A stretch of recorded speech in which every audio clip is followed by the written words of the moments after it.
Hello and welcome to a new episode on the Mercedes-Benz Do-It-Yourself channel. In today's episode I'm going to take out the instrumental cluster gauge because some lights have failed. See you after the break.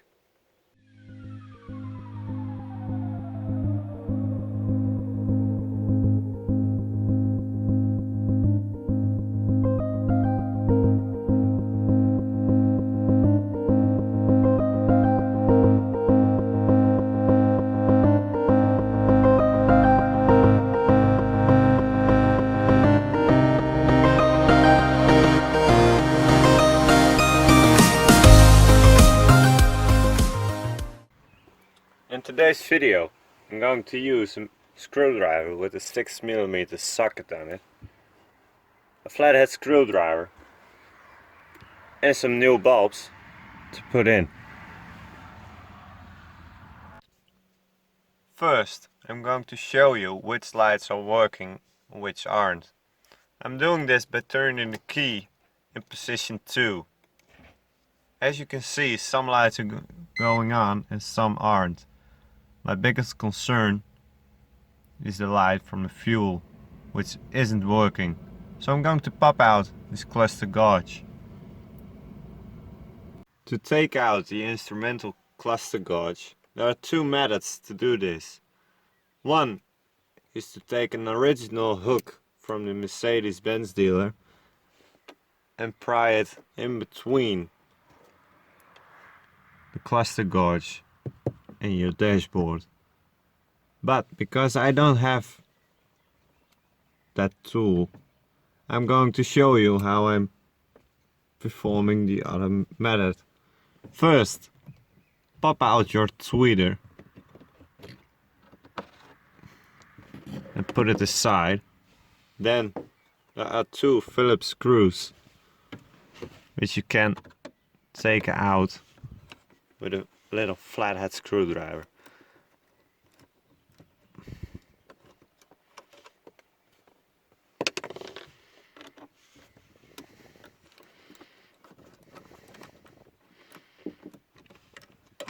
Like this. Then, as you can see, there are two little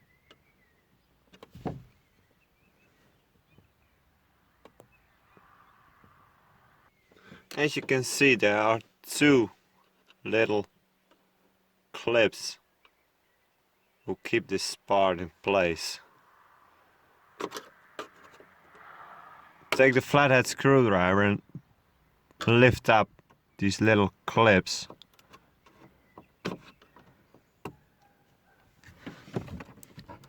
And then you can carefully wiggle out.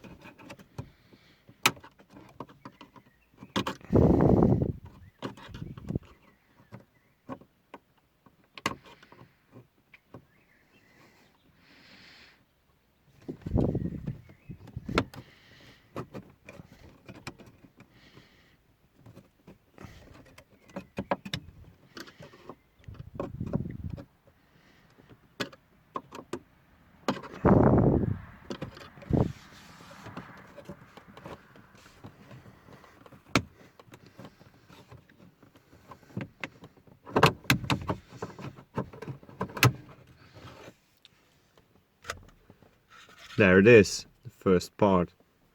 Here you can see there's two little clips to keep this part in place. Now, put this aside. After you put that part aside, reach in through the hole and push out your instrumental cluster gauge, like this. As you can see, there are some little holes here which you can use to take out this cluster gauge with the official Mercedes hook. Then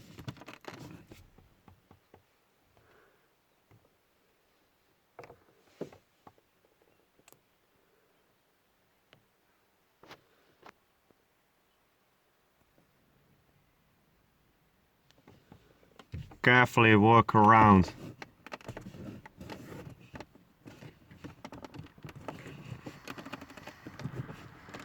The cluster guards and pull it out. Make sure not to force out the cluster guards, as you can damage your car, which we don't want.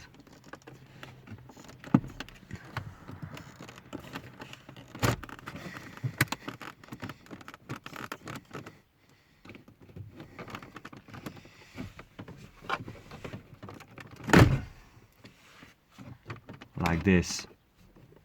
Now, it's very important that your steering wheel is as straight as possible, because you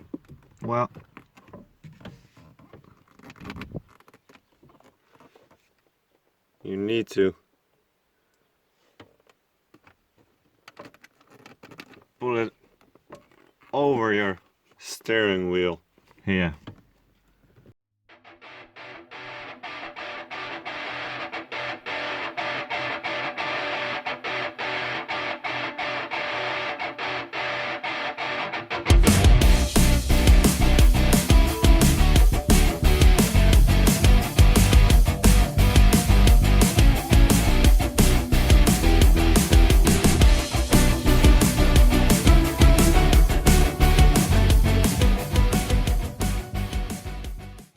Then you can open your door.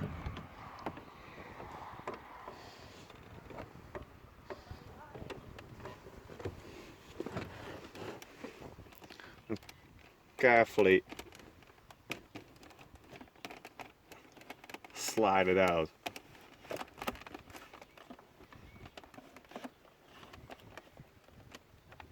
Oh my God.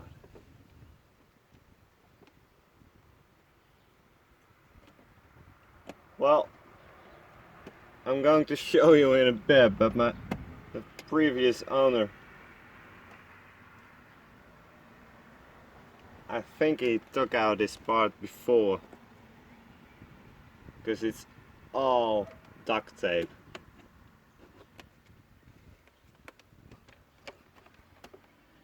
As you can see here, some lights are missing even. And even one is... oh.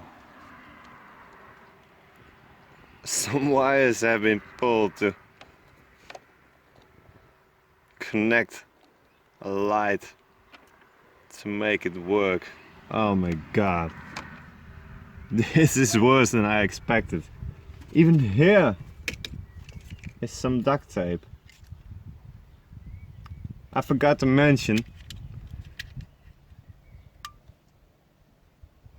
to get out this plug, push this little clip down and lift off, slide off this gray piece, and you can pull out this plug. There are two plugs, and I like to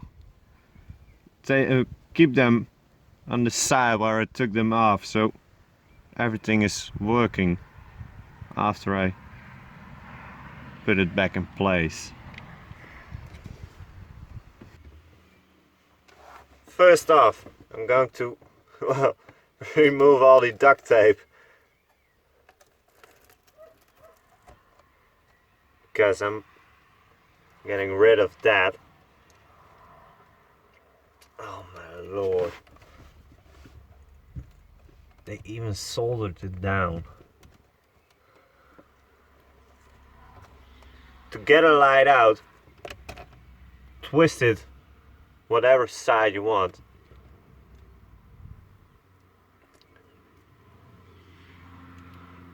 Like a 90 degree. And then pull it out. Well, I'm replacing this one with a new one, because I don't trust my previous owner's electrical skills.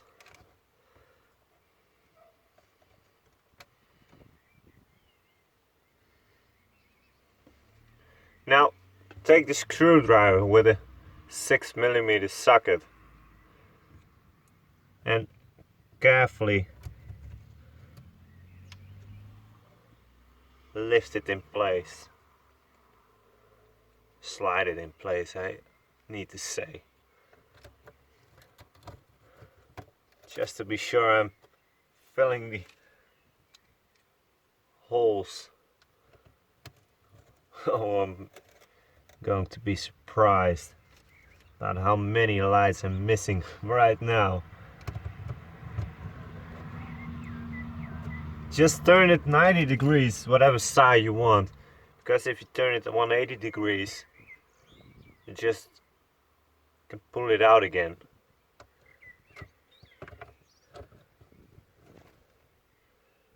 I'm turning it clockwise because, well, that's what I'm used to do when I screw something in something. Now, the reason I'm doing this video actually is because my fuel light isn't working. So I'm going to see which light it is. It looks like it's this one. Yeah, I'm sure. There's a fuel icon there, so I'm lifting this one out and putting a new one in.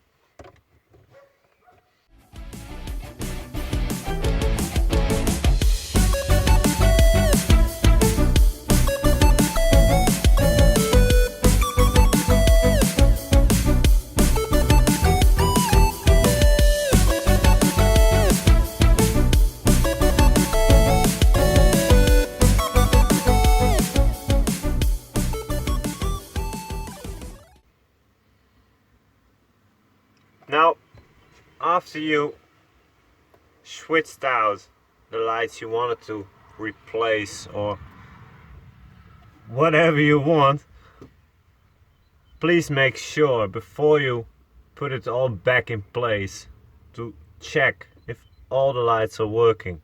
So I'm going to do that now. The easiest way to check if all the lights are working again is to take the cluster guards like this and just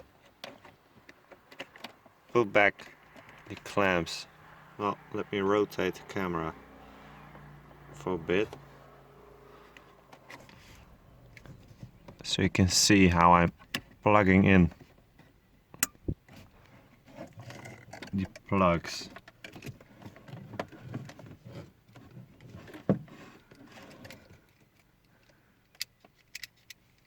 Don't worry about the positioning of these plugs because there is only one way to plug in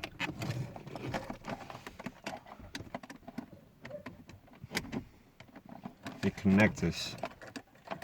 Come on, boy.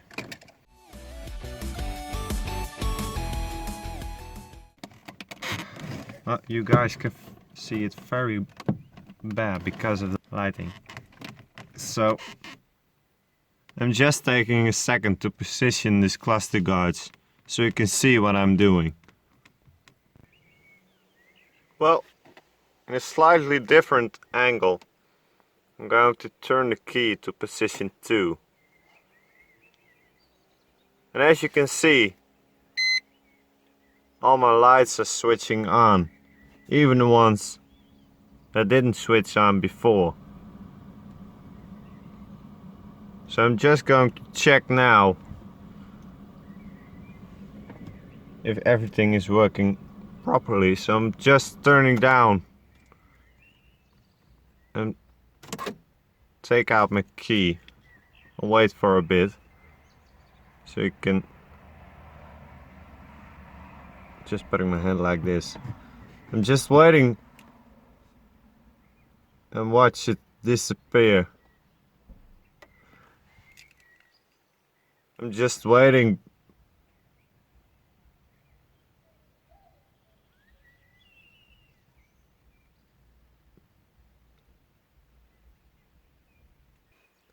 After everything turns off, after you took out your key, like the clock and your temperature meter, put back in your key and turn it to position 2.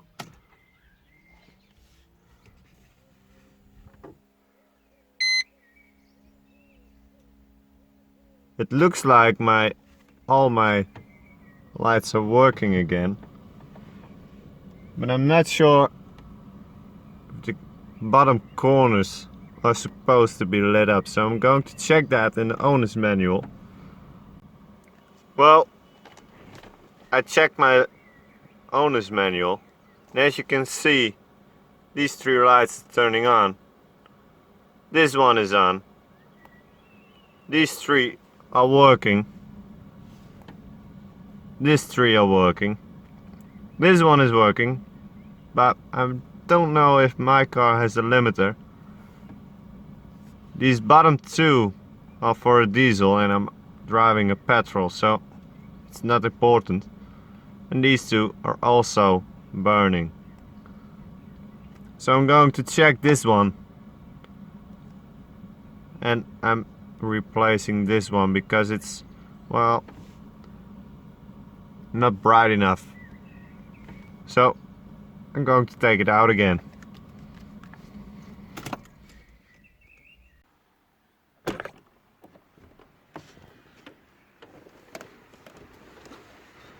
In the meantime, I took the liberty to replace the duct tape by electric wiring tape, some black wiring tape. And I'm now going to put back the instrumental cluster.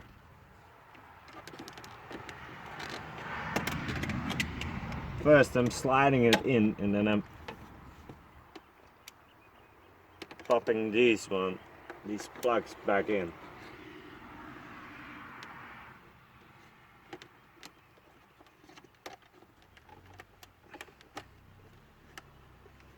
Make sure they're plugged in correctly.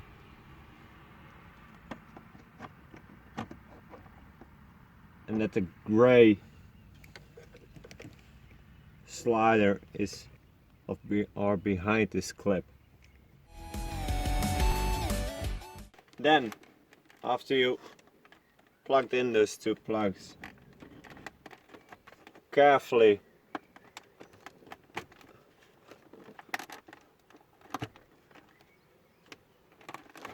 push it back in place without damaging any part of your car.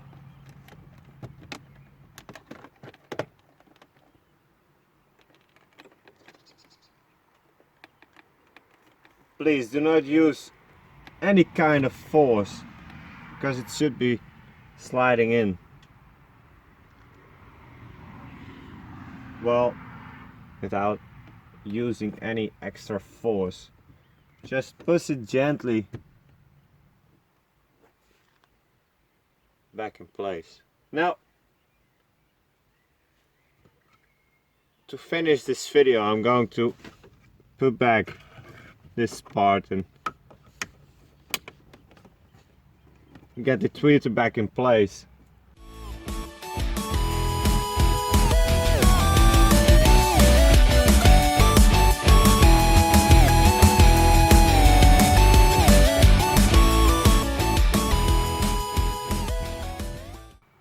And then it's job done.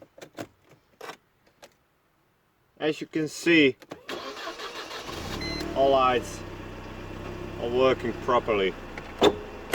And when I take off the handbrake, all lights are off, as they are supposed to be. Well, that's it for this week's video. If you liked the video, please hit like below the video. And if you didn't do so already, please subscribe to my channel for upcoming content. See you next week.